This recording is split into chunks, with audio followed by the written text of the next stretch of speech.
वो ऐसा कौन सा पाक कपड़ा है, वो ऐसा कौन सा पाक कपड़ा है जिसे पहनकर नमाज नहीं होती? अस्सलाम वालेकुम। वालेकुम अस्सलाम। वालेकुम अस्सलाम। खैरियत? अल्हम्दुलिल्लाह। अल्हम्दुलिल्लाह। आपका नाम अफजल। और आप? फजल। माशाल्लाह, दोनों नाम ज़बरदस्त हैं। अफजल किसे कहते हैं बेहतरीन को। और फजल? God gifted. चलिए माशाल्लाह, बहुत बढ़िया। अच्छा, हम ना इस्लाम के मुतालिक सवाल जवाब करते हैं, इजाज़त है कुछ बात कर ले? कैसे? इस्लाम के बारे में बात करेंगे, इजाज़त है कुछ बात कर ले? जी कर लीजिए। करूँ? चलिए माशाल्लाह। आपका लुक तो ऐसा बताया जैसे आप तबलीग की जमात में जा रहे हो। नहीं। चलिए कोई बात नहीं। अच्छा, अपना कलमा सुना दीजिए पहले।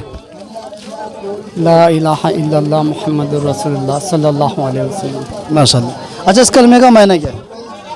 और नहीं कोई माबूद अल्लाह के सिवा मोहम्मद सल्लल्लाहु अलैहि वसल्लम अल्लाह के रसूल है।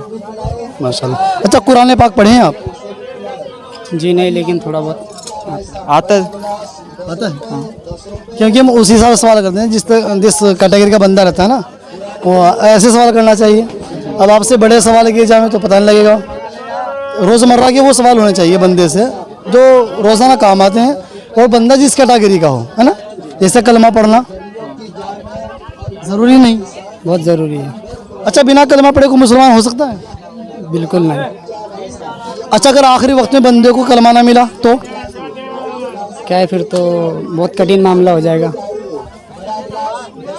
बहुत बुरा हाल है। पढ़ना चाहिए आखिरी वक्त में, पर सबके जबान पर नहीं आता कलमा। हाँ, तो ये कह रहे हैं कि ना, जैसे बंदा कलमा पढ़ रहा है और पूरी ज़िंदगी अच्छे अमाल किए हैं, लेकिन किसी गुनाह की वजह से, किसी गुनाह की नहुसत की वजह से बंदे का ईमान छिन गया, क्योंकि शैतान बंदे का ईमान छीनने की कोशिश करता है।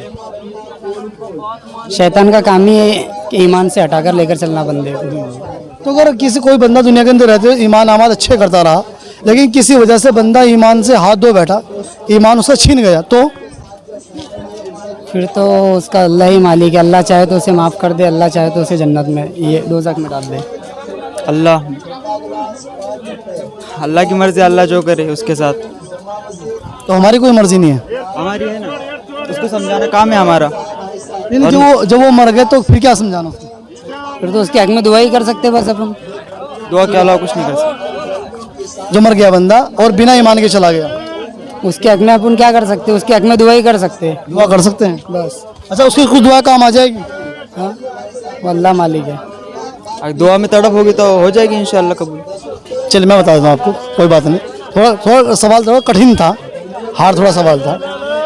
जो बंदा बिना ईमान की दुनिया से चला गया, उसके लिए कोई दुआ काम नहीं आएगी।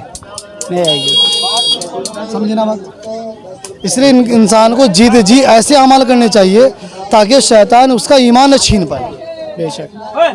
अगर आपको याद हो, थोड़ा सा इधर हो जाओ, अगर आपको याद हो, हमारे एक पैगंबर के बेटे थे, नूह अलैहिस्सलाम के बेटे थे, वो बंदा ईमान नहीं लाया था। नहीं लाए थे। नहीं लाया था ना, पता है ना आपको? मुझे तो नहीं पता। तो ऐसे बंदे के लिए पैगंबर ने दुआ फरमाई, तो अल्लाह सुब्हानहू व तआला ने मना फरमा दिया उनको कि आप इसके हक में दुआ नहीं करोगे। अगर आपने इसके हक में दुआ करी तो आपके है ना नबूवत का ताज भी छीन लिया जाए। समझे ना? जी समझ। तो फिर जब नबी के बेटे के लिए दुआ काम नहीं आएगी नबी की, तो हमारे आपकी दुआ कैसे काम आएगी? बेशक। बेशक। तो इसलिए हर इंसान को चाहिए कि अपने ईमान को बनाने के लिए जद्दोजहद खूब मेहनत करें, बेशक। ताकि शैतान को मौका ना मिले बंदे का ईमान छीन लिया। ठीक है इंशाल्लाह। यानी कि आप ये समझ लीजिए, कुरान मुक़द्दस के अंदर अल्लाह ने फरमाया कि हम शिर्क के अलावा जिस गुनाह को चाहे माफ़ फरमा देंगे। बेशक। अगर आपसे मैं ये सवाल कर लूँ कि वो कौन सा गुनाह है अल्लाह जिसको माफ़ नहीं करेंगे? ऐसे तो 3 गुनाह हैं।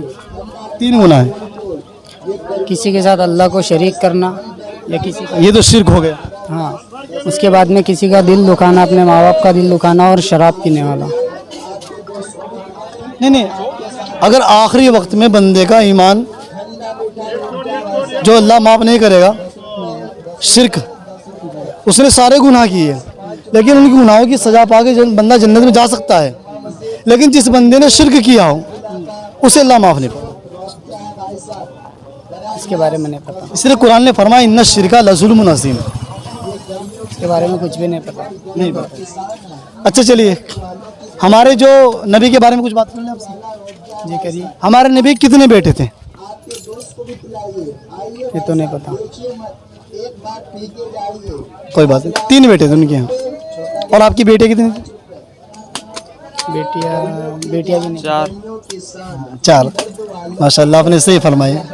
4 बेटियाँ थी और 3 बेटे थे ना। अच्छा, पैगंबर सल्लल्लाहु अलैहि वसल्लम की छोटी बीवी है सबसे, उनका क्या नाम है? अम्मा आयशा। आयशा रज़ी अल्लाह ताला। जब हम बोलते हैं ना उनका, क्योंकि वो हमारे अल्लाह के जो पैगंबर नबी के, उनकी वो अहलिया मोहतरमा है और हमारी वालिदा है वो। तो इसलिए है ना, हमें चाहिए कि उनके साथ में एक अदब का लफ्ज़ लगाएं।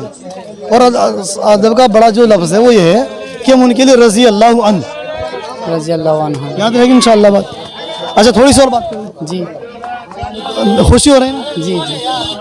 चलिए, अच्छा आपसे ये पूछ लेते हैं, एक नबी थे जिनको कौम ने आग में डाला था,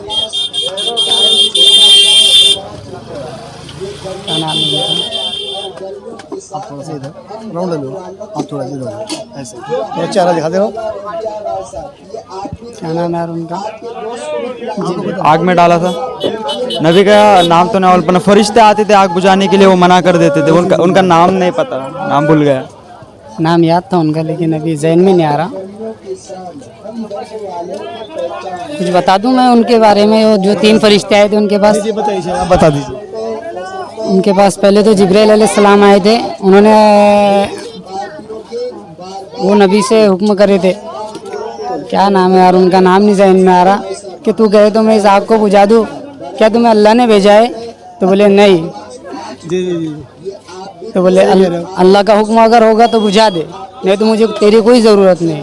फिर उनके पास हवा वाला फरिश्ता आया, अगर तुम अगर कह दे तो इस आग को उड़ा कर लेकर चले जाओ।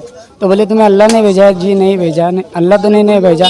तो बोले मुझे तेरी कोई ज़रूरत नहीं। फिर पानी का फरिश्ता आया, अगर तुम कह दे तो मैं आग को बुझा दूँ। उनका नाम नहीं जहन में आ रहा मेरे। चलिए जय, मैं बताता हूँ इंशाल्लाह आपको। उनका नाम है इब्राहिम अलैहिस्सलाम। अलैहिस्सलाम। याद रहेगी इंशाल्लाह। जी इंशाल्लाह। अच्छा, जैसे आपने जिक्र किया, आपसे थोड़ा सा तो डिफरेंट ज़हनी आजमाइश का सवाल है, ज़्यादा घबराने वाली बात नहीं है।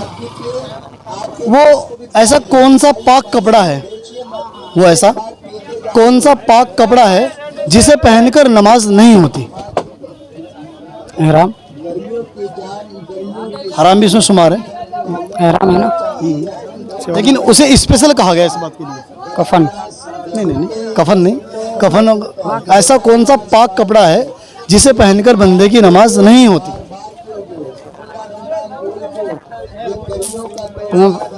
तुमको मालूम है फजल भाई कुछ इसके बारे में? आप बता दीजिए। नहीं मैं बता दूंगा इंशाल्लाह, कोई बात नहीं। नहीं पता तो। ये आपस में डिस्कस करना कि हम मुसलमान आपस में जब एक दूसरे से इस्लाम के मुतालिक सुनेंगे, बताएंगे, तो हमारे है ना इल्म के अंदर इजाफा होगा, है ना। अगर बात नहीं करें तो इजाफा नहीं होने वाला है। जहाँ तक का मेरा ख्याल है एहराम ही है।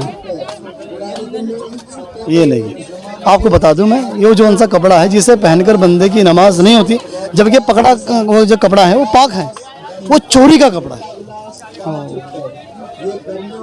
चोरी का कपड़ा। बेशक। अच्छा, आपको मिल के कैसा लगा?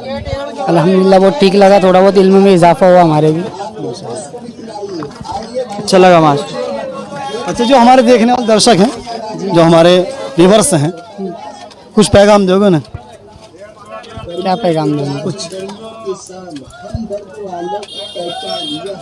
यही भाई, कलमे की कसरत कहते रहा करो, क्योंकि मौत का भरोसा नहीं, और करने की आदत बन जाएगी तो इंशाअल्लाह मरते वक्त भी कलमा नसीब होगा। और हदीस में सुना है, जो बंदा कलमे की कसरत करता है तो सीधा जन्नत में जाता है। माशाल्लाह, बहुत बढ़िया आपने बात कही है कि इंसान का अगर खात्मा ईमान पर हो गया तो ये समझ लीजिए ये इंसान के लिए बहुत बड़ी सआदत की बात है, और उसकी खुशी और गम सारी उसी में शुमार है। इसलिए हम लोगों को चाहिए कलमे का विर्द हमेशा रहना चाहिए, ताकि जाके बंदे का मरते वक्त में कलमा कहना उसका आसान हो जाए। बेशक, जब अपन कलमा पढ़ेगा तो अपनों को ये कलमे की हकीकत ये है कि ये अपनों को बुरे काम से बचाता है और अच्छे काम के लिए अपनों को उभारता है। चलिए माशाल्लाह, बहुत बहुत शुक्रिया। अस्सलाम वालेकुम व रहमतुल्लाहि व बरकातुहू। वालेकुम अस्सलाम। ठीक है मैं दोस्त